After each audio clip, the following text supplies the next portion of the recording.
नमस्कार सगळ्यांना. तर हे आहे काजूच्या गराचं बाहेरील आवरण, म्हणजे अशा प्रकारचं फळ असतं आणि याच्या आतमध्ये तो गर असतो.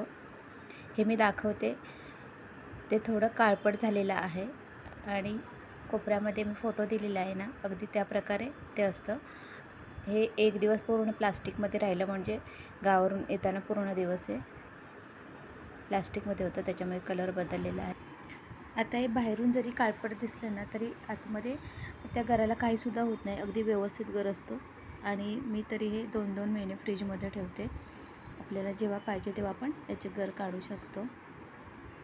तर याला चीक खूप, म्हणजे याचा जो चीक असतो ना, तर तो हाताला लागला तर आपल्या हाताला खाज वगैरे येऊ शकते.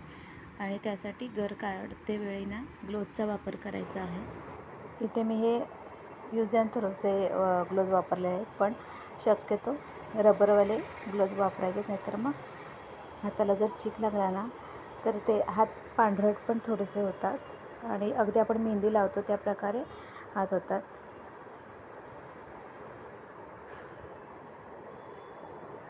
आता इथे एक न्यूजपेपर घेतलेला आहे आणि कट करण्यासाठी कोयतीचा वापर केलेला आहे.